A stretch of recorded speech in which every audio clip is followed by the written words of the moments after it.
키스터 수요 통화는 참석해주신 모든 분께 감사드립니다. 특히 오늘 또 주제 발표를 맡아주신 성백민 연세대학교 교수님과 또 토론자이신 김은 SK케미칼 백신 총괄님, 그리고 유지창 카톨릭 의대 교수님, 정영식 한국화학연구원 소외질병 글로벌 R&D 센터장님께 감사의 말씀을 드리고 싶습니다.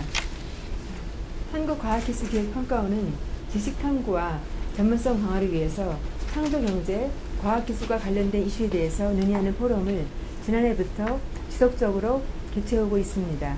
오늘은 그 28번째 시간으로서 최근 경제사회 전반에서 큰 이슈가 되고 있는 감염병에 대해서 논의하고자 오늘 이 자리를 마련했습니다. 다 아시다시피 인류의 역사는 바이러스 그리고 감염병과 전쟁의 역사였습니다. 아주 오래전 기원전 431년 그리스 아테네에서는 홍역으로 추정되는 괴질로 인해서 인구의 3분의 1이 죽었다고 합니다. 또 14세기 유행했던 그 유럽의 흑사병은 약 7,500만 명을 사망에 이르게 한 것으로 기록되고 있습니다.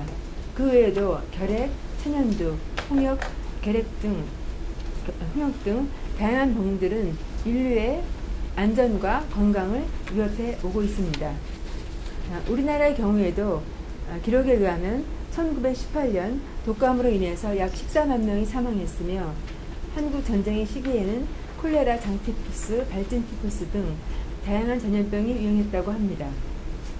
이제 지난 수세기 동안 과학기술 놀라운 발전에 의해서 전염병에 대한 우려는 과거에 비해서 매우 줄어들었습니다. 하지만 최근 우리나라의 메르스 사태에서 보듯이 신종 전염병에 대한 우려는 더욱 커지고 있는 상황입니다. 2002년 연말 등장한 사스는 환자를 치료하다가 감염된 중국인 의사가 홍콩에 머물면서 확산이 시작되었습니다. 8개월간 30개국에서 8,000여 명의 환자가 발생했고 이 중 774명이 사망했습니다. 또한 2013년 말 서아프리카를 덮친 에볼라는 2만 7천여 명을 감염시키고 11,000여 명을 사망시켰다고 합니다. 사스와 에볼라 등 모두 바이러스의 변종이 많아 백신 개발에는 여전히 어려움을 겪고 있습니다. 과거 사스 사태에서 보듯이 전 지구적인 교류가 빈번한 현대사회에서 다른 나라에서 발생한 전염병은 더 이상 남의 일이 아닙니다. 이제 우리나라의 경우도 사우디아라비아에서 발생한 메르스는 우리나라에서 2차 청구하였고 186명의 확진 그리고 36명의 사망 또 16,688명의 격리라고 하는 어떤 국가적 위기 상황을 겪었습니다. 이제 곧 마무리 단계에 들어가고 있으나 과학기술을 통한 선제적 대응이 필요하다는 교훈을 그 어느 때보다도 강하게 주었다고 할 수가 있겠습니다. 정부는 재난안전에 대한 국민적 수요에 부응하기 위해서 전년 대비 11.2% 증액한 7,083억 원을 2016년도 정부 R&D에 투자할 예정입니다. 이 중에서 특히 인체 감염병에 대한 대응 역량 강화를 위해서 그동안 투자의 공백 분야라고 할 수 있었던 병원 중심 감염병 대응, 치료 기전 연구, 감염병 진단 및 백신 신속 허가 등 인체 감염병 R&D 분야에 전년 대비 30% 정도 대폭 확대한 610억 원을 지원할 예정이고 또한 동물 감염병 분야에도 전년 대비 8.4% 증액한 333억 원을 지원할 예정입니다. 오늘 수요 포럼에서는 감염병에 대한 현황을 살펴보고 과학기술을 통한 선제적 대응 방안에 대해서 함께 고민하는 자리가 되었으면 합니다. 다시 한번 귀한 시간 내주셔서 참석하신 모든 분께 감사드리고 여름 내내 건강하시고 또한 여러분들의 다양한 의견은 오늘 수요 포럼을 통해서 키스텝의 정책과 실행 방안을 담도록 하겠습니다. 감사합니다.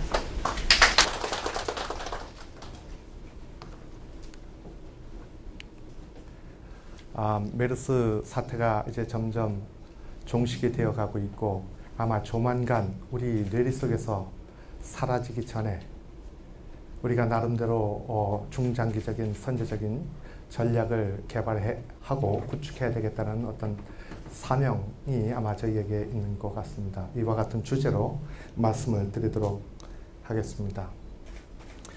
지난 저희가 한 20여 년 동안 구제역이나 사스 그리고 조류 인플루엔자와 같은 이 같은 질병들의 발병을 경험하였고 최근에 메르스와 같은 국가적인 위기 사태를 저희가 경험하게 되었습니다. 이와 같은 감염성 질병은 자연적인 질병과 같이 이렇게 발생이 될 뿐만 아니라 이번 메르스 경우에 있어서는 어쩌면 병원과 같은 이와 같은 인위적인 환경 내에서 확산이 된 이런 케이스도 있었습니다. 이뿐 아니라 바이오 테러나 생물 무기와 같은 인위적인 이와 같은 요인에 의해서도 발생이 될 수 있다는 점에 우리에게 커다란 위기로 나타나고 있습니다. 우리가 바이러스와의 이와 같은 이슈를 바이러스와의 어떻게 보면 3차 대전이라고 규정을 하는 분들도 계십니다. 이 바이러스에 대한 정체가 이제 알려지기 시작한 것이 바이러스는 이제 한 50년, 60년 됐고요. 이제 새로운 정체가 알려지면서 이와 같은 새로운 적과 저희가 대처할 수 있는 이와 같은 새로운 방법론이 개발이 되어야 될 것이고, 또한 이 전쟁이 있으면 항상 군수물자라는 개념이 있습니다. 우리가 좋은 백신이나 치료제를 개발하면은 이것을 통해서 새로운 산업을 일으킬 수 있는 계기도 될 수 있다고 봅니다. 다 아시다시피 이와 같은 바이러스와의 전쟁은 우리가 바이러스가 지금 발견된 100년 이전에도 훨씬 수천 년부터 사람과의 그 전쟁이 지속되어 왔습니다. 이집트 카이로 박물관에 있는 이와 같은 미이라를 보면은 이집트에서 그때 전 세계를 호령하였었던 그 이집트 왕도 현재의 지식으로 보면은 천연도에 의해서 감염이 돼서 죽었다는 기록이 있고 볼 수가 있습니다. 아울러 그 남미를 정벌해서 갔었던 이와 같은 유럽 군대들이 당시에 총칼로 남미를 정벌한 것이 아니라 그 중에 감염된 사람이 같이 감염된 바이러스로 인해서 그 나라가 초토화됐던 이와 같은 사실을 기억할 수가 있습니다. 이것이 어떻게 보면 현대에 생각할 수 있는 생물 무기의 하나의 전초라고도 볼 수가 있을 것입니다. 마찬가지로 소아마비도 지금 현재 전 세계에서 지금 종식이 되어가는 상황이긴 하지만은 이와 같은 소아마비도 우리 이집트에 있는 이와 같은 상형 문자를 볼 경우에 이미 수천 년부터 실제로 사람들을 괴롭혀왔다는 기록을 우리가 남겨진 문화의 유적을 통해서 알 수가 있습니다. 현재 지난 한 20여 년 동안 우리 인류에게 새로운 위협으로 다가오고 있는 이와 같은 것들을 보면은 에볼라, 신종 플루, 조류 인플루엔자, 그리고 최근에 메르스와 같은 이와 같은 감염질들은 이제 굉장히 커다란 국가의 경제적인 위기를 발생을 시키고 있습니다. 이 메르스의 발생, 전 세계적으로 메르스의 발생 지역을 한번 검토해 보면은 어쩌면은 조류 인플루엔자의 그 감염과 아주 유사한 이와 같은 패턴을 보여주고 있습니다.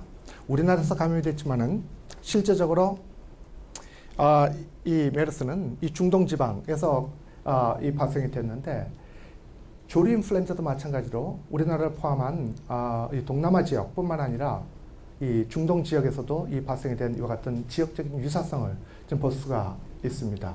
앞으로도 이와 같은 유사한 그 질병들이 이와 같은 지역을 중심으로 글로벌화될 가능성이 높아진다고 볼 수가 있습니다.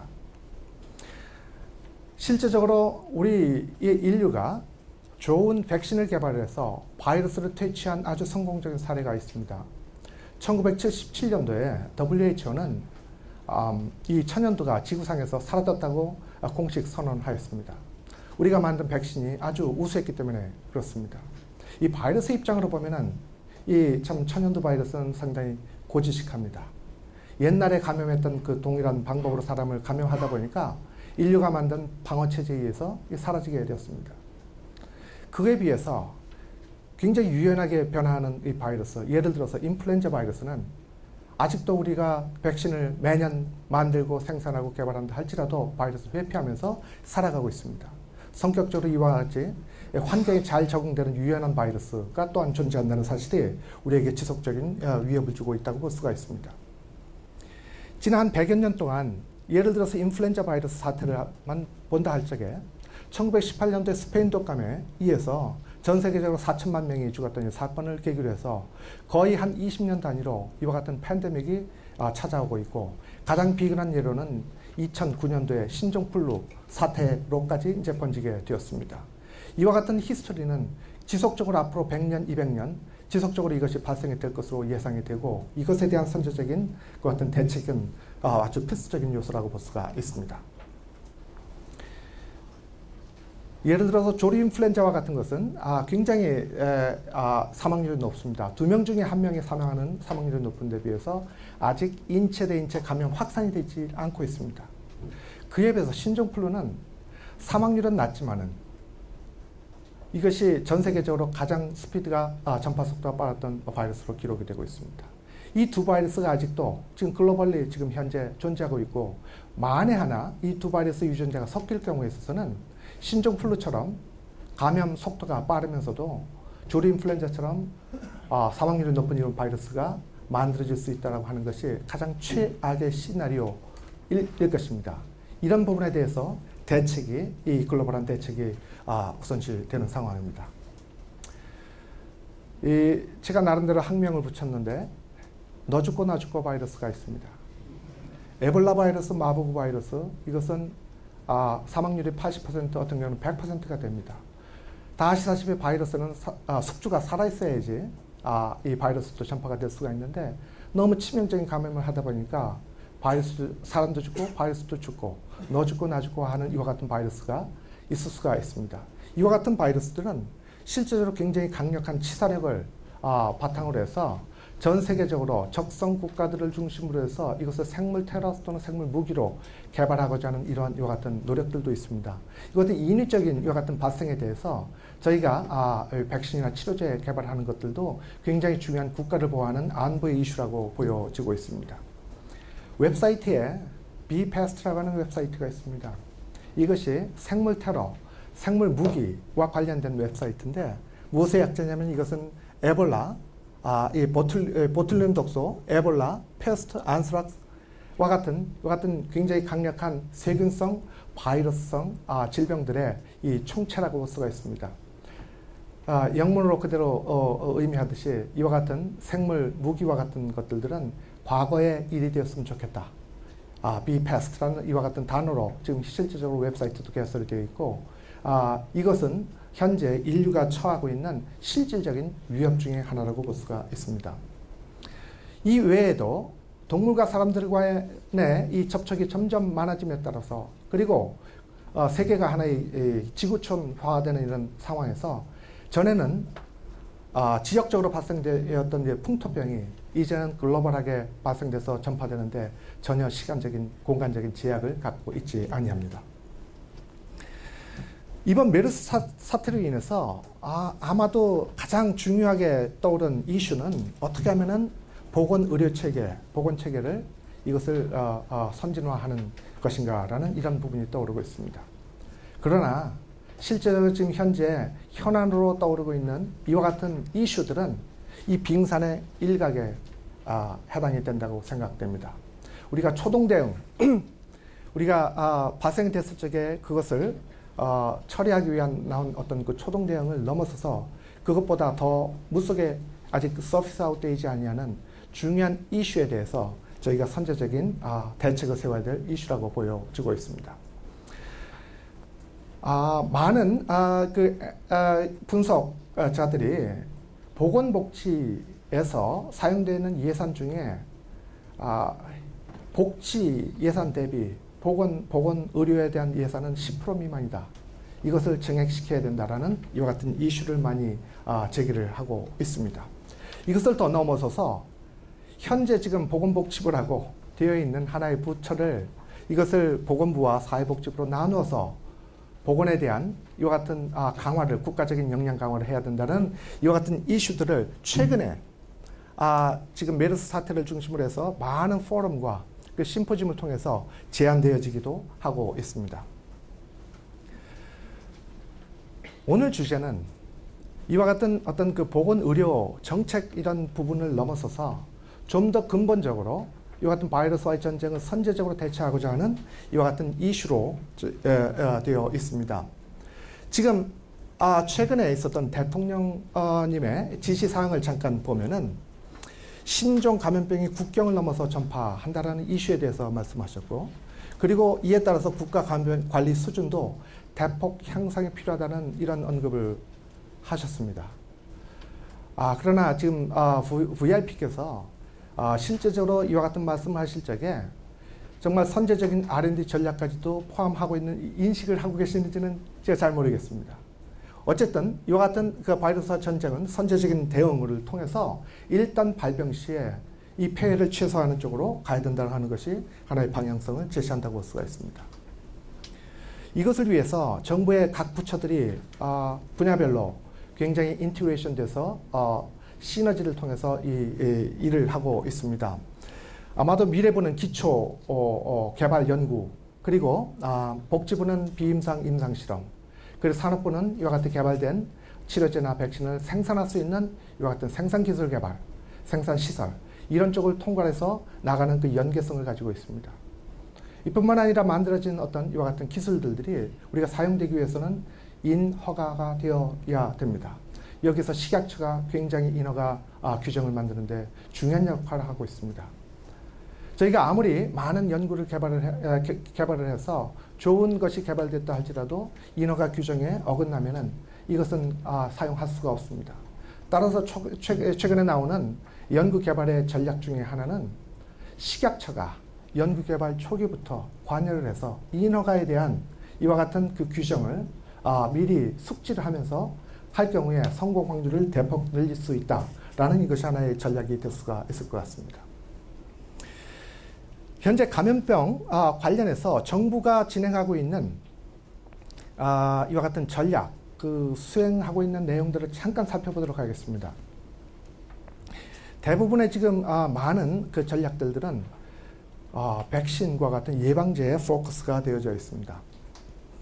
복지부는 현재 공공백신 개발센터라는 이름으로 예비타당성 검토가 지금 진행 중에 있고, 현재 정부에 1,000억 원의 예산을 지금 요청하는 상황에 있습니다. 산업부는 이와 같이 개발된 백신이 GMP 규격에 맞춰서 생산할 수 있는 생산시설을 구축하는 이런 쪽으로 해서 별도의 예비타당성 검토가 진행되고 있고, 현재 2,300억의 예산을 지금 요청하고 있는 상황입니다. 아마 1, 2개월 내로 이것에 대한 그 예산이 기재부를 통해서 반영이 될 것이라고 생각이 됩니다. 아울러 농식품부에서는 몇 년 전에 있었던 구제역 사태를 대비해서 이제 백신 청정국이라고 하는 이와 같은 전략으로 바꾸어서 국내에서 백신을 생산하는 이와 같은 시스템으로 지금 구축되어 가고 있습니다. 국방부는 나름대로 생물 테러와 생물 전쟁을 대비하기 위한 백신 구축에 대한 별도의 이와 같은 추진을 하고 있습니다. 사실 어쩌면은 기초과학에서 가장 중요한 역할을 해야 될 미래부가 사실 여기에서 잘 보이지가 않습니다. 앞으로 기초과학을 중심으로 해서 좀 더 중장기적인 이런 전략이 미래부를 중심으로 해서 같이 개발이 되었을 것으로 보여집니다. 현재 우리나라의 정책이 백신 주권을 확립하자는 쪽으로 가고 있습니다. 현재 우리나라에서 사용하고 있는 28개 백신 중에 국내에서 생산할 수 있는 백신이 10개밖에 되지 않아서 자급률이 40%에 불과합니다. 이제 범부처적으로 우리가 어그리한 부분은 뭐냐면은 2020년까지 자급률을 80%까지 올리겠다라고 하는 이와 같은 범부처적인 이와 같은 결실을 2년 전에 한 바가 있습니다. 실제적으로 이와 같은 백신은 의약품의 시장으로 보면 굉장히 파이가 작습니다. 전체 의약품 시장 중에 2%, 3% 미만에 해당됩니다. 그러나 다른 의약품에 비해서 성장률이 가장 높은 이와 같은 영역이라고 볼 수가 있습니다.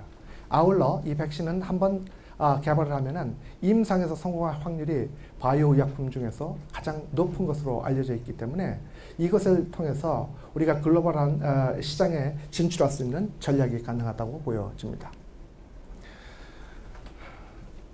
대표적인 예가 우리나라에서 의약품의 100대 의약품, 매출액 대비 100대 의약품을 이것을 리스트를 해보면은 현재는 1위와 2위가 백신 제품으로 되어 있습니다.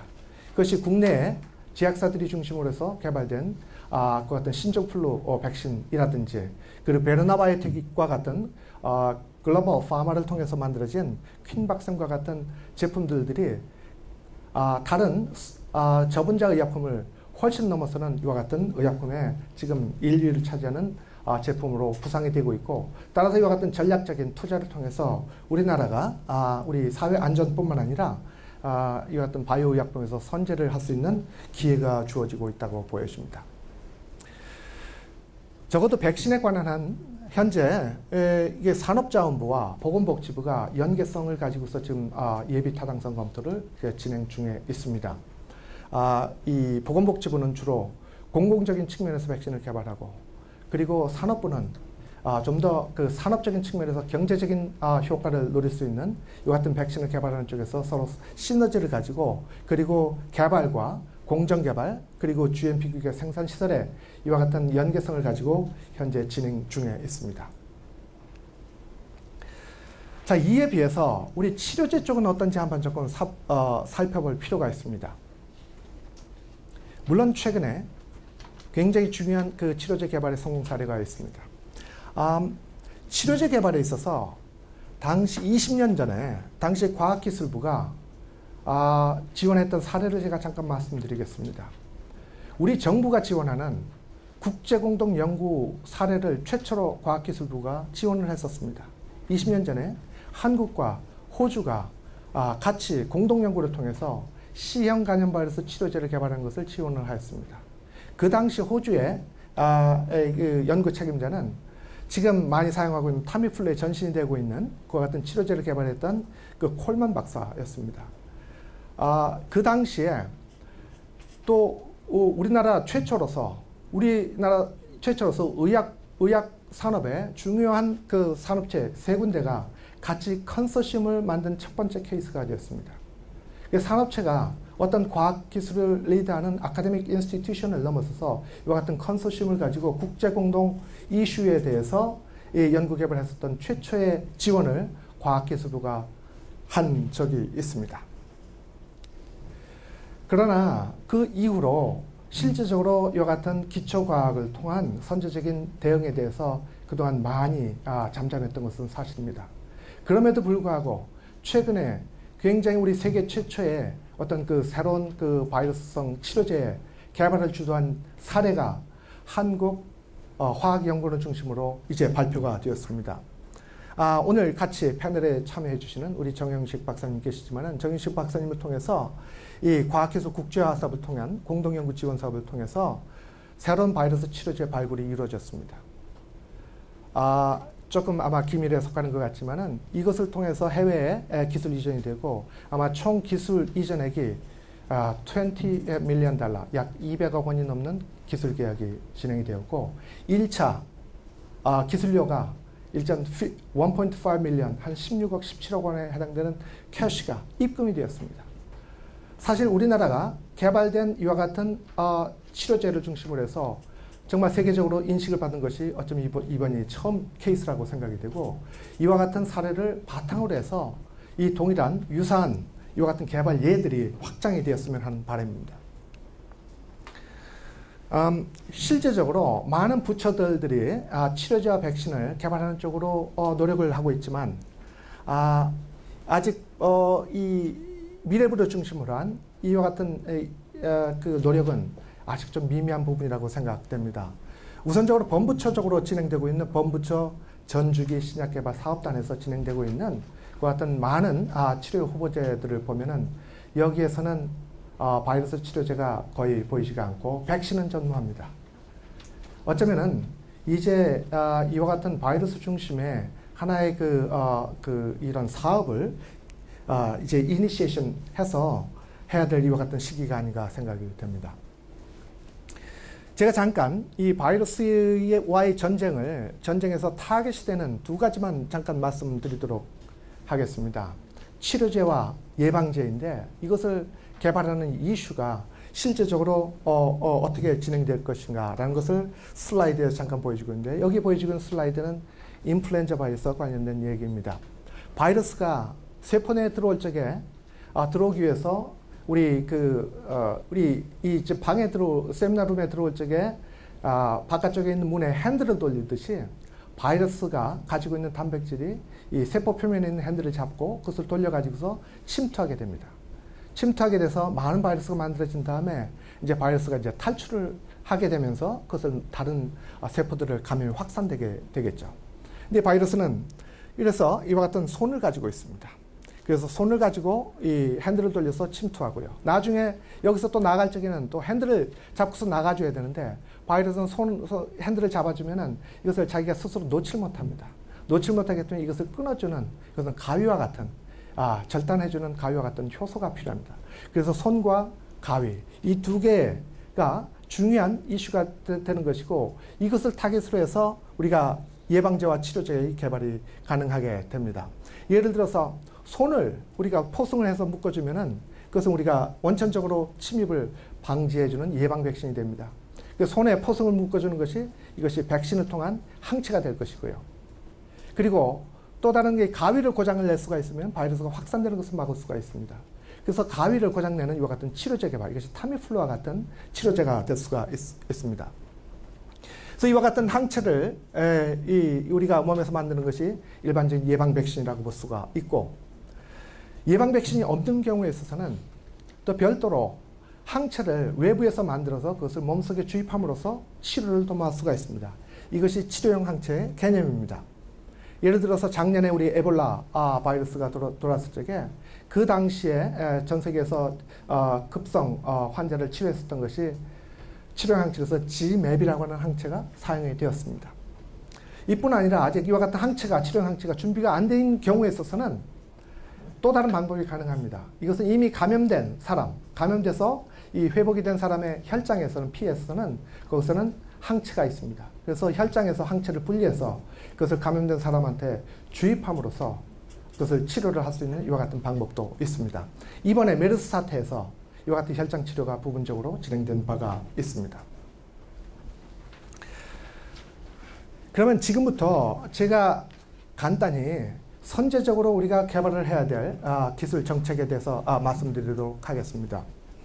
우선적으로 가장 효과적인 기술은 다중진단 기술 개발이라고 볼 수가 있습니다. 이번 메르스의 경우에 있어서는 지금 종식이 되고 있지만 메르스와 유사한 신종 바이러스가 신종 전염병이 전 세계에 도사리고 있습니다. 어떤 사람이 감염이 돼서 증상이 나타났을 때 이게 메르스인지 에볼라인지를 분별하려면 이 모든 감염체를 동시에 진단할 수 있는 다중진단 키트의 개발이 이것이 꼭 필요한 것입니다. 이렇게 신속 진단을 통해서 특정 질병에 대한 효율적인 의료 조치와 초동 대응이 연계될 수가 있기 때문에 가장 효율적인 방법이라고 볼 수가 있습니다. 아울러 백신과 진단, 이것은 모두 항원 항체 반응을 이용한다는 측면에 있어서 동일한 기술 플랫폼을 갖고 있습니다. 그래서 백신을 개발하는 기술은 좀 더 효율적인 진단 기술에 연계될 수가 있는 이와 같은 플랫폼 기술의 개발이 필요할 것입니다.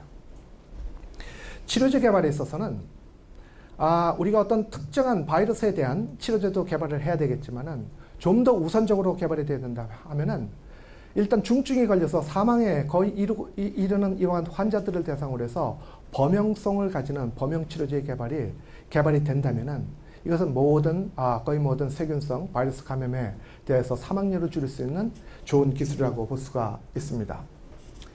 우리가 아무리 좋은 기술을 만든다 할지라도 이것에 따르는 신속한 인허가 정책이 수반되지 아니하면은 개발이 늦어질 수밖에 없습니다. 따라서 식약처를 중심으로 해서 이와 같은 국가적인 응급 상황에서 치료제나 백신을 신속하게 허가를 내줄 수 있는 인허가 정책 수립도 필요하다고 보여지고 이 개발 초기부터 식약처의 인허가 정책을 우리가 숙지하고 개발할 수 있도록 함으로써 개발의 효율과 그리고 성공 확률성을 높이는 이와 같은 정책이 수립될 것으로 보여집니다. 물론 우리나라에 바이러스를 연구하는 많은 전문가들이 있습니다. 그러나 이제는 글로벌한 이슈에 대해서 저희가 선제적으로 대응하기 위해서는 글로벌한 연구 체제가 필요할 것 같고 따라서 세계의 모든 바이러스 연구와 그리고 신약 개발하는 분들과 실질적으로 컨소시엄을 통한 이와 같은 공동 연구 개발이 필요할 것으로 보여집니다. 최근에 빌 게이츠 파운데이션과 같은 이와 같은 공공재단으로부터 세계 이 감염성 질환을 대체하는 이와 같은 이 연구비를 지원하기 시작했습니다.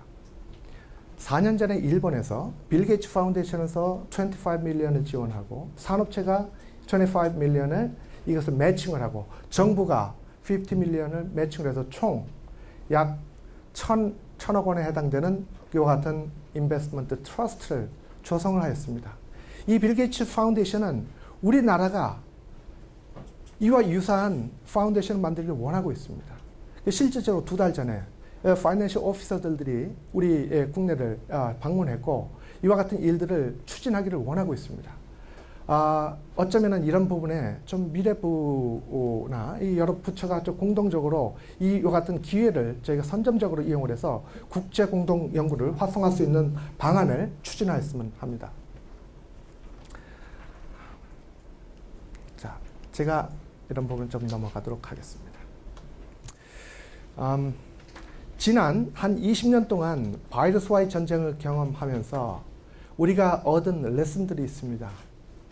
이것을 중심으로 해서 앞으로 전략에 이런 레슨을 잘 온고이지신의 심정으로 이것을 아마 살펴볼 필요가 있을 것 같습니다. 항상 이 메르스 사태에서 본 것처럼 우리가 선제 대응에서 실패했다라고 우리가 많이 지금 비판을 받고 있습니다. 그러나 좀 더 숨어져 있는 것에서는요, 이미 선제적인 대응을 해서 잘 해결된 부분에 대해서는 우리가 스포트라이트를 받지 못하고 있습니다.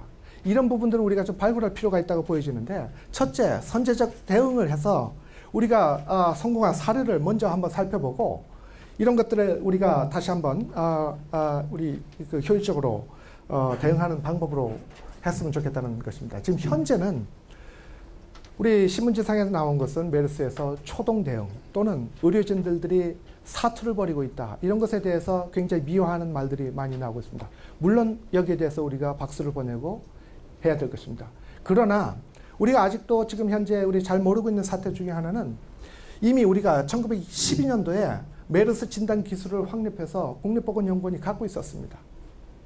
그 당시에 이 진단 기술을 개발할 적에 주위에 있는 사람들은 왜 쓸데없는 데 연구비 쓰냐고 비판했습니다. 그러나 3년 후에 이 같은 메르스가 우리나라에 감염을 했을 적에 실제적으로 신속 진단을 이와 같은 기술을 통해서 했기 때문에 우리 사회 불안을 그나마 최소화시킬 수 있었습니다. 만일 이 진단 기술이 없었더라면은, 그리고 이 메르스 사태가 한 달만 더 연장이 됐다고 한다면은, 아마 지금 한국경제연구원이 발표한 자료에 의하면은 한 달에 한 4조 원 내지 5조 원에 해당되는 경제 폐해가 더 있었을 것이라고 예상을 하고 있습니다. 근데 이런 부분에 대해서 저희가 어프리시에이션을 못하고 있습니다. 선제적인 대응은 중요한 이슈이긴 하지만은 그것이 활용이 됐을 적에 그것에 대해서 우리가 인식이 부족합니다. 그런 부분이 선제적 대응을 개발하는 것의 참 문제점이라고 볼 수가 있는데, 또 선제적인 대응으로 우리가 성공한 사례가 2009년도 신종플루 사태 때 백신 공급입니다. 당시 2009년도에 신종플루라는 것이 나올 것이라는 것은 전 세계 어느 누구도 전문가를 예측을 하지 못했습니다. 그러나 2003년도에 우리나라 산업부가 중심이 돼서 국내에 독감 백신 생산 시설에 대해서 투자를 하였습니다. 그 당시만 하더라도 신종플루라는 것은 개념도 알 수가 없었고, 단지 계절 인플루엔자 백신을 우리가 생산하겠다는 이와 같은 요지로 생산하는데, 계절 인플루엔자 백신을 생산하기 전에 신종플루를 생산하는 전초기지로 활용이 되어 버렸습니다. 이것이 우리나라가 신종플루 사태를 선제적으로 대응한 아주 유명한 좋은 사례로 지금 나와 있습니다. 물론 이 슬기롭게 넘어간 이와 같은 크레딧은 주로 어디서 받고 있냐면 질병관리본부가 받고 있습니다. 사실 그렇지 않습니다. 물론 잘 받아야 되겠지만은 그거보다도 산업부가 먼저 6년 전부터 이와 같은 선제적인 투자를 했다는 것에 대해서 이것이 지금 그 선제적인 대응이 이루어졌다는 사실을 저희가 레슨으로 받아야 될 것처럼 보여집니다. 아울러 우리 메르스 사태에서도 보셨다시피 너무 과잉적으로 대응하는 것은 참 사회에 참 폐해가 될 수 있다는 것을 지금 알고 있습니다. 우리가 질병과 관련돼서 과잉 대응 사례는 2008년도인가요? 광우병 사태에 있었던 그것으로 인해서 그 대규모 촛불 집회를 들 수가 있습니다. 물론 그 당시에 광우병에 대한 존재에 대해서 우리가 너무 피해가 많았고, 그리고 정부가 대국민을 대상으로 해서 이런 어떤 소통이 부족했다는 인식을 많이 받고 있습니다. 제가 대규모 촛불 집회라는 것을 영어로 한번 넘기다 보니까 아주 재밌는 사실을 발견했습니다. Massive Candlelight Demonstration 이러면 대규모 촛불 집회, 적절하게 영어 번역이 된 것 같은데, 이것의 이니셜을 따보니까 MCD, Mad Cow Disease와 동일한 이니셜로 나온 것을 보고 제가 제 자신을 깜짝 놀랐습니다. 전혀 발생되지도 않은 이와 같은 사태의 일에 대해서 과잉 반응한 것처럼 과잉 반응이 되다 보니까 실제적으로 이것이 발생된 것보다 더 큰 혼란을 일으켰던 이와 같은 사태를 보면서 적절하게 대국민 소통과 그리고 전문가들을 통한 이와 같은 바이러스나 이와 같은 감염성 질환에 대한 실체를 좀 더 알림으로써 우리가 적절히 대응할 수 있는 이와 같은 체제를 갖추어야 될 것입니다.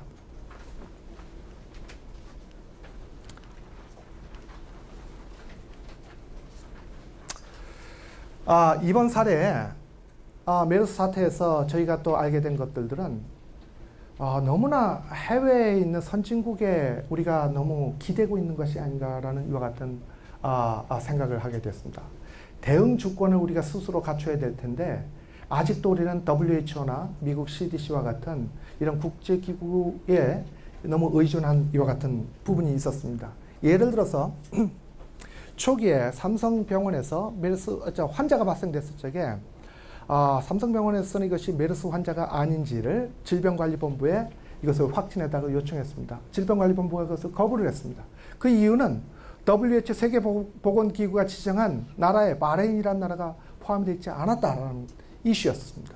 그러나 우리가 좀 더 선제적으로 대응을 했었더라면은 이 중동 지역에서는 어느 나라에서 발생이 될 수 있다는 것을 우리가 미리 예측을 했었더라면은 이와 같은 이와 같은 그 초기 대응이 늦어지는 일은 없었을 것이라고 생각됩니다. 아울러 과학을 하는 사람이 한 사람으로서 좀 억울하게 생각하는 부분이 뭐냐면은 우리나라에서 발생된 메르스 환자로부터 유전자 서열을 우리가 이제 규명했습니다. 그래서 이것을 발표를 하려고 했을 적에 복지부가 이것을 막았습니다.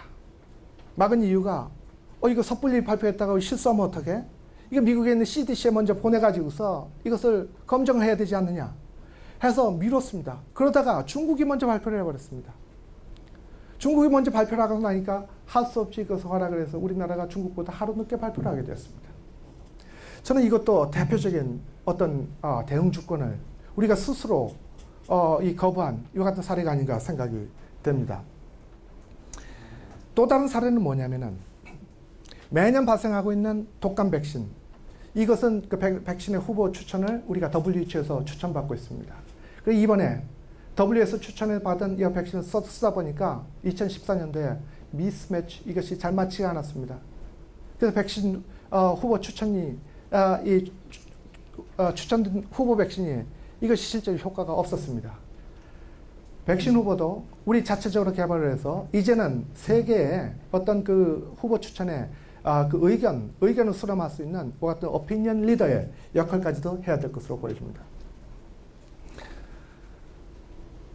어떤 이 사전 대책을 세우기 위해서는 이 대형 연구비가 필요할 텐데, 대형 연구비에 우리나라에서 그 평가 기준은 예비 타당성 검토라는 것을 거치게 되어 있습니다. 총 연구비 액수가 500억 이상에 대한 것은 우리 타당성 검토를 거치되어 있는데, 주요한 평가 기준이 소위 경제성 평가 기준을 통한 편익 창출입니다. 이 부분이 대폭 수정이 되어야 된다고 보여집니다. 그 이유는 이 감염병과 질환과 관련된 이와 같은 사태는 언제든지 발생이 되고 있고, 그래서 사전에 이것을 예방하기 위해서는 보험료 산정 기준으로 이걸 바꿔야 됩니다. 우리가 자동차를 쓰고 있지만은 자동차 사고가 언제 날지 모르기 때문에 보험료를 가지고서 이것을 우리가 지출을 하고 있습니다. 보험료를 지출할 적에 우리가 보험료가 아깝다는 생각도 들지만은 보험료 쓰기 위해서 사고가 나기를 원하는 사람은 아무도 없습니다.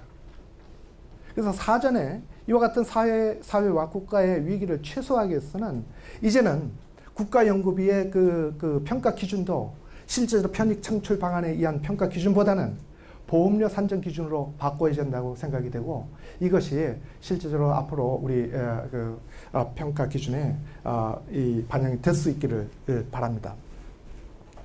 또 하나 우리가 알 수 있는 것들은 우리가 선진국에 늦었다고 해서 꼭 실망할 필요가 없다는 것입니다. 우리가 선진국이 개발을 먼저 했다 할지라도 개발된 그들의 전략을 특허를 잘 서치를 하고 그것을 보면은 빠져나갈 구멍이 있습니다. 예를 들어서 우리 독감 치료제로서 제일 먼저 개발된 것이 릴렌자인데 릴렌자의 그 특허를 검색을 해서 거기서 빠져나갈 구멍을 만들어서 만든 것이 타미플루입니다.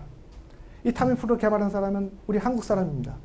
김정은 박사는 한국분이고 이분의 그 릴렌자를 통한 지적 재산권을 사전에 서비스를 해서 그보다 훨씬 좋은 치료제를 만들어서 이제는 타미플루가 매년 4조 원의 매출액을 거두는 이와 같은 베스트 드럭이 되었습니다. 우리가 초등학교, 중고등학교 다닐 적에 반에서 1등 하려고 굉장히 노력을 하지만 이게 first in the class가 되지 못한다 할지라도 사회에 나가서는 우리가 베스트가 될 수가 있습니다. 우리 신약을 개발하는 전략에서도 이게 first냐 베스트냐 우리가 꼭 최초가 아니더라도 후발주자다 하더라도 베스트를 만들 수 있다는 것입니다. 이것을 하기 위해서는 기존에 이 개발된 제품들에 대해서 지적재산권과 인허가 기준에 대해서 사전 검토를 통한 연구 전략 수립이 필요할 것으로 보여집니다.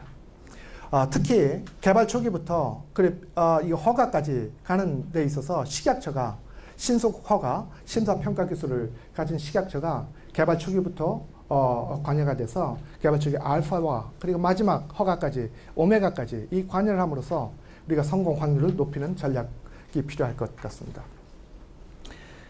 마지막으로 우리 아무리 연구 개발을 잘한다 할지라도 이것을 갖다 쓸 수 있는 산업체의 체력 강화가 없으면 좀 곤란합니다.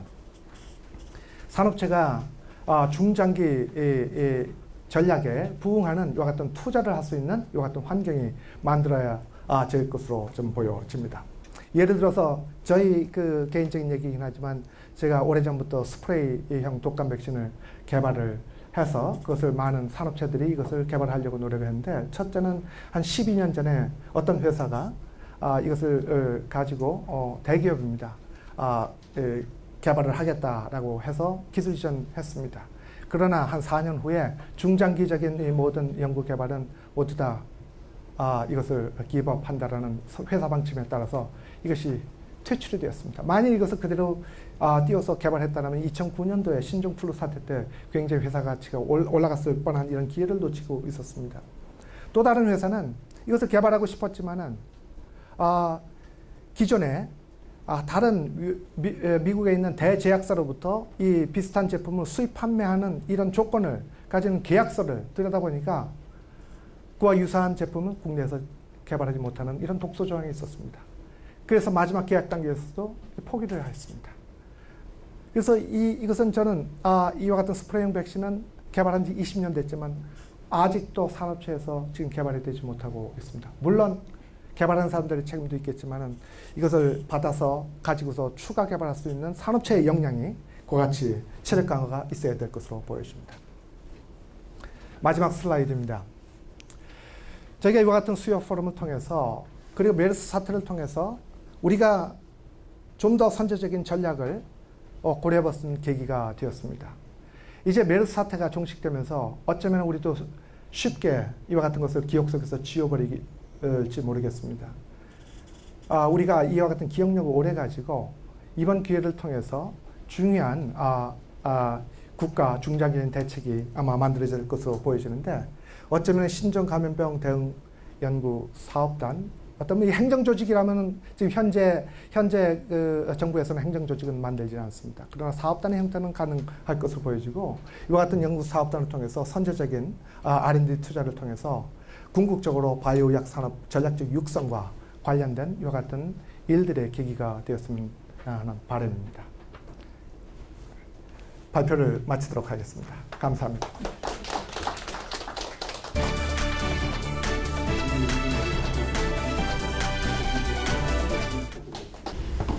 네, 안녕하십니까. SK케미칼 생명과학연구소 주문상무입니다. 제가 1992년도에 대학원을 졸업하고 녹차 입사했을 때 한타박스를 연구개발 및 생산을 했었습니다. 그때 지금 2015년인데 아직도 제가 벗어나지 못하고 계속 백신 연구개발 및 생산을 하고 있습니다. 워낙 교수님께서 말 잘 정리해 주셔가지고 제가 뭐 어떻게 정리할 게 그렇게 많지는 않지만, 그러니까 산업계 입장에서 보면 사실 천연두가 처음 이제 박멸되고 난 이후에, 그리고 소아마비도 거의 제압이 되고, 저희가 알고 있는 대부분 질병, 그러니까 바이러스로 인한 아니면 그 병원성 미생물로 인한 질병들이 다 제어가 될 거라고 생각했는데, 뭐 HIV라든지 또는 이제 새로운 바이러스들이 계속 출현함으로써 이제 계속 이 분야가 계속적으로 필요한, 그러니까 감염병에 대한 대비가 계속적으로 이제 필요성이 되고 있습니다. 또 저희들이 보기에는 산업계 입장에서 보면 저희 한국이 이렇게 아열대 기후로 가면서 이제 저희 동남아에만 있다고 생각되는 뭐 댕기라든지 또 간헐적으로 있던 말라리아 이런 것들이 지금 한국으로 다 오고 있습니다. 이것들도 다 묶어서 이제 최근에 메르스라든지 에볼라든지 신종플루 통해서 아마 적극적인 감염병에 대한 많은, 그러니까 기후 변화에 따른 것하고 글로벌화에 따른 그런 대응이 필요할 거라고 생각하고 있습니다. 저희 이런 분석을 통해서 산업계도 당연히 대응을 하고 있고요. 최근에 보시면 저희 사실은 2009년도에 산업자원부하고 보건복지부가 저희 그 신종플루 사태 이후로 이제 세포의학 방식의 그런 백신 개발에 대해서 많은 지원을 했습니다.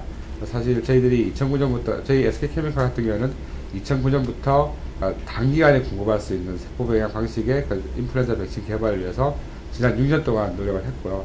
아까 말씀드린 그 패스트트랙이란, 뭐 패스트트랙은 아니지만 시약처에 많은 도움을 받아서 작년에 저희들이 세계에서 세 번째 국내 최초로 세포병약 방식 인플루엔자 백신을 개발 성공했습니다. 그러니까 그동안 많은 노력을 해왔는데 갑자기 이제 메르스 사태로 인해서 그동안 노력이 좀 약간 좀 이렇게 평가 전환되는 게 좀 안타깝게 생각하는데요.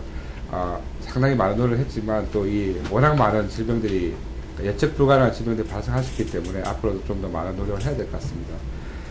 저희가 생각에는 사실 한국이 이 바이오 기술이나 아니면 백신 기술이 사실 우리가 보기에 외부에 많이 이제 의존하고 있는데, 한국의 바이오 기술은 사실 세계 최고의 기술까지 많이 근접했습니다. 최근에 셀트리온이나 아니면 삼성이나 많은 대기업들이 투자를 통해서 최근에 녹자나 저희 경쟁사이긴 하지만 녹십자나 많은 회사들이 기술 개발을 통해서 거의 이 바이오 기술 자체는 산업계뿐만 아니라 뭐 학계도 마찬가지고 그다음에 의료계도 마찬가지고, 그러니까 저희 기술 자체는 많이 거의 선진국에 근접하고 있고 일부는 사실 또 뛰어넘어서 하고 있습니다.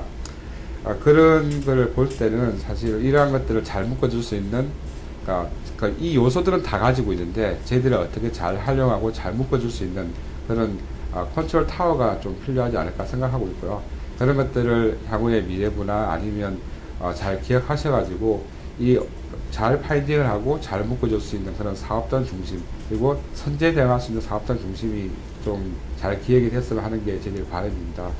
또한 제가 사실 진단이나 이런 쪽이나 역하게 좀 잘 이렇게 잘 알지는 못하지만 백신 분야에 있어서는 저희들이 저희 SK케미칼은 사실 10개 이상의 그 백신 국산화를 위해서 연구개발을 하고 있습니다. 많은 부분이 이제 임상 막바지에 가 있기도 하는데, 사실 저희 산업계에서 좀 약한 부분이 뭐냐면 이 공공의 백신이라든지 신종 감염병에 대한 부분입니다. 사실 이것들은 시장성도 별로 없고, 그 다음에 산업계 주도하기나 아니면 연구소에서도 전국의 연구소나 학교 주도하기 하기 어려운 부분이 좀 많습니다. 그래서 그런 부분에 대해서는 좀 더 지원이 필요할 거라 생각되고, 이 예방 백신, 감염병에 대한 예방 백신은 저희 보기에는 세 가지 측면에서 초점을 맞춰서 개발해야 될 것 같습니다. 첫 번째가 아무리 급하긴 하지만 사전에 안전성에 대한 부분들 철저하게 점검하는 그런 백신 개발이 진행돼야 될 것 같고요.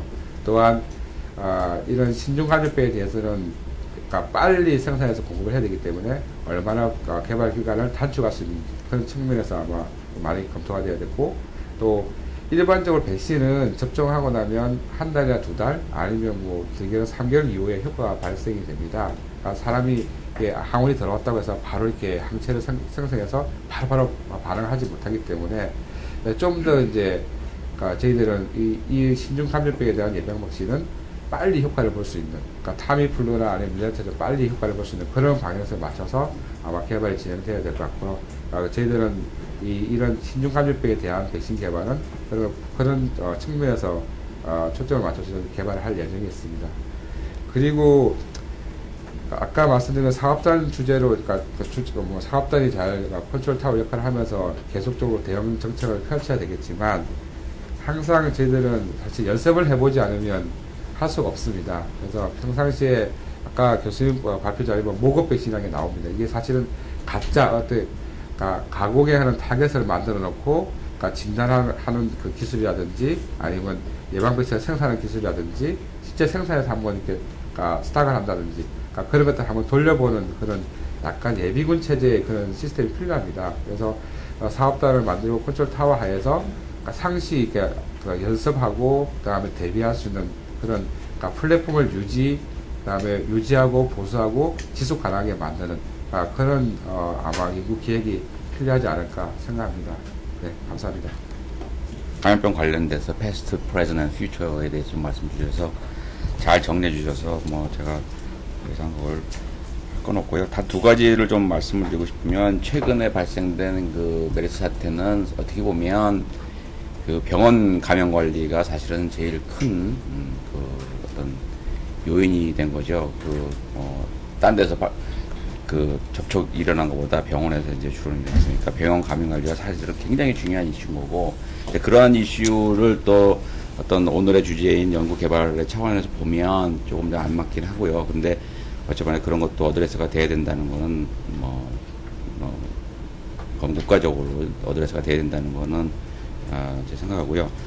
관련해서 우리 그 과학기술평가원에서 이제 앞으로 해야 될 그런 사업들에 대해서 아까 송 교수님께서 말씀하신 그 레슨 1에서 7까지 말씀하셨던 게 다 포함되는 그런 내용들을 좀 할 수 있는 게 이제 감염병 그 선제 대응 사업단이라든가 기술 개발 사업들이 기초서부터 제품 실용화까지 이런 것들을 좀 포괄적으로 할 수 있는 그런 사업단이 좀 돼야 되지 않나 이렇게 저도 생각합니다. 사실 실질적으로 바이러스 관련된 우리 기초 예를 들어서 연구재단이라든가 복지부라든가 이런 데 보면 신종플루 사업단은 있지만 바이러스를 포괄적으로 할 수 있는 사업단은 없거든요. 그러니까 그런 것들이 좀 발주가 되든지 기획이 돼서 원천적으로 어떤 바이러스를 선제적으로 예방할 수 있는 그러한 그 과학적인 기술 개발 그런 시스템들이 개발돼야 되지 않나 저는 이렇게 생각합니다.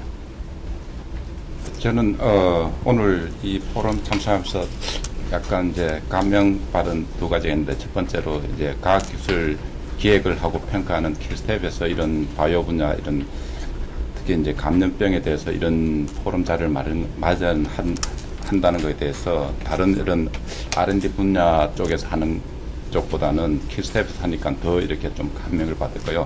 두 번째로는 이제 오늘 주제 발표를 해주신 성백림 교수님의 그 내용이 이런 백신 전문가로서 이런 그 R&D뿐만이 아니라 이런 또 정책까지, 그 다음에 우리 현재 돌아가는 이제 정부의 이제 연구 사업들을 이렇게 다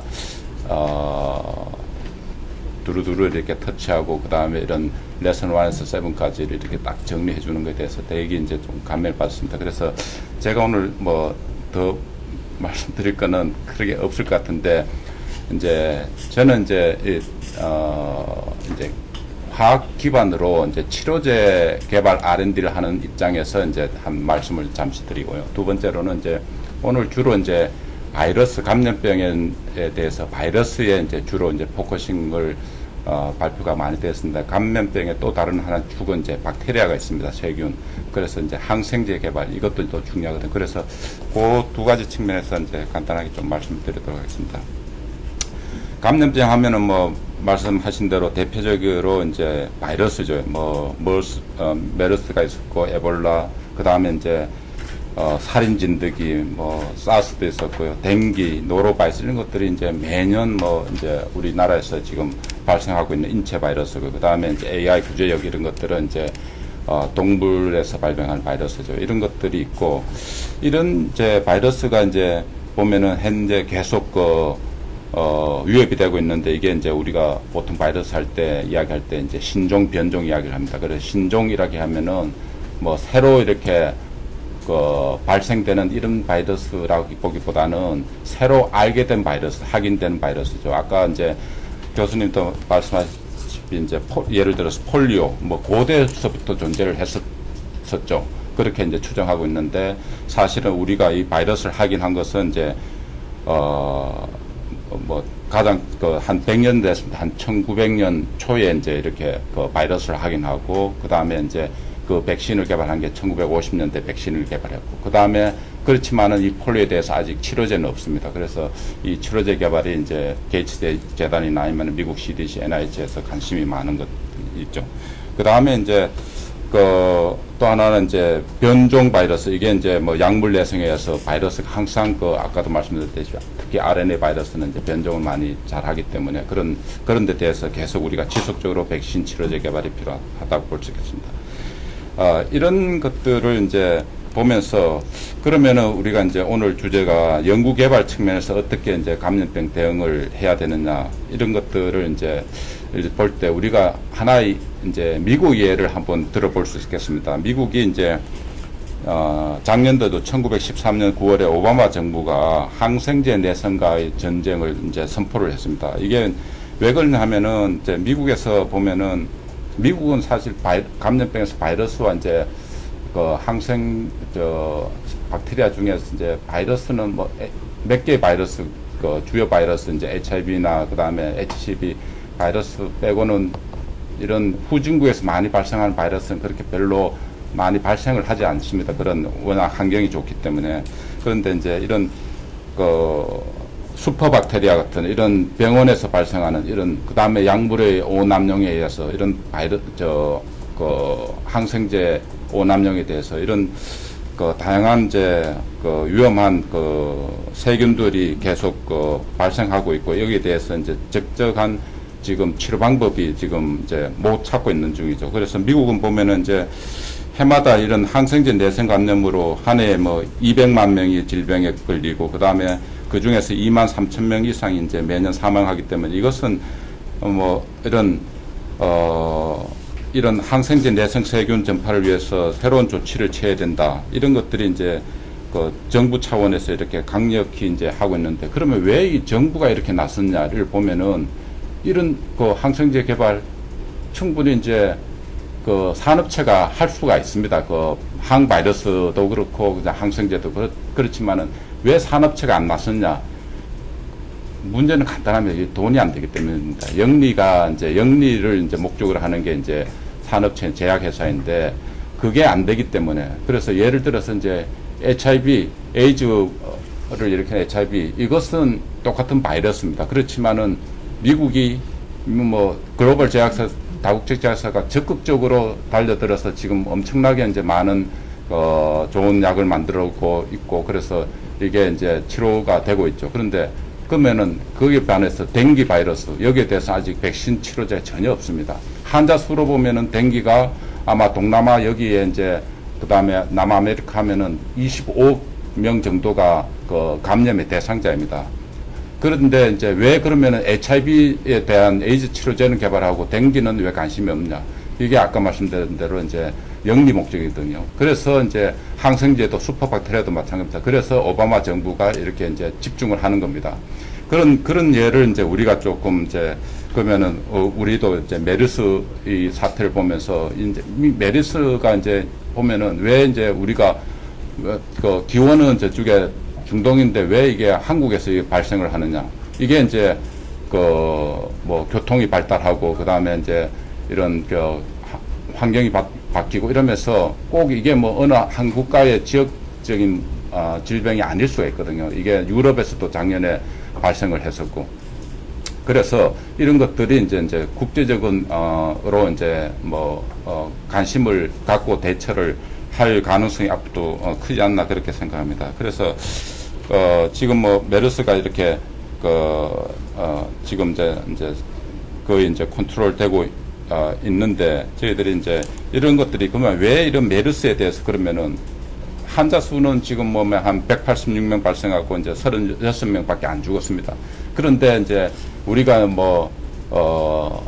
이런 독감으로 보면은 해마다 죽는 사람이 이보다 훨씬 더 많거든요. 그런데 왜 독감은 거기에 대해서 그렇게 덜 하느냐,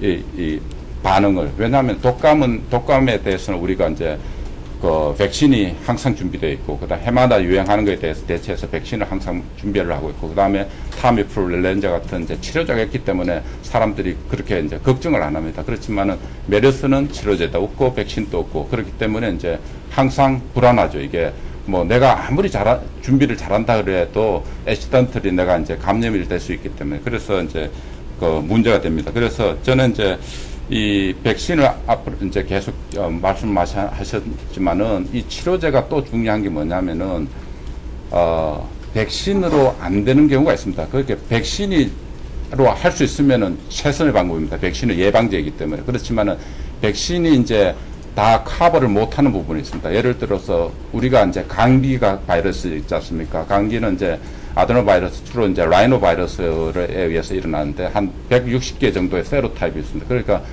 백신을 만든다는 것은 거의 현재로서는 거의 불가능합니다. 그래서 이제 여기에 대해서 그런 것들에 대해서는 치료제 개발이 이제 필수적이다. 그 다음에 이제 또 면역학적으로 이렇게 개인의 면역 측면에서 이렇게 백신이 안 듣는 경우가 있습니다. 폴리오가 이제 그런 경우인데, 폴리오는 우리나라에서 거의 이제 거의 사라졌다고 볼 수 있지만 아직도 일부 국가에서 못 하고 있습니다. 왜냐하면 그런 문제, 종교적인 문제도 있지만은, 그래서 계속 이제 폴리오 치료제 개발을 이제 원하고 있죠, 국제적으로 해서. 그래서 그런 측면에서 이제 우리 백신뿐만 아니라 치료제도 개발이 이제 관심을 갖고 있고, 그런 것들은 산업체 관심이 이제 적은 분야에 대해서는 국가 이런 사회 안전 측면에서 공공적인 측면으로 접근을 해서 우리가 개발을 하는데 주저하지 말아야 되겠다. 그런 생각을 하고, 마지막으로 이제 이 키스텝이 이제 예타를 담당하고 있는 기관이기 때문에, 아까도 이제 성 교수님 말씀하셨듯이 예타할 때 이 경제성이 이제 가장 중요하게 이제 보는 것 같은데, 이제 메르스에서 봤다시피 이제 경제성에 이제 다른 이런 사회적인 사회적인 소요 발생되는 그런 문제까지 하면은 이제 엄청난 비용이 들죠. 사회 비용이 드는데, 이런 예타를 할 때 직접적인 경제성뿐만 아니라 이런 사회 안전이라는 측면에서도 한번 고려를 해주시면 어떨까 그런 생각입니다. 고맙습니다.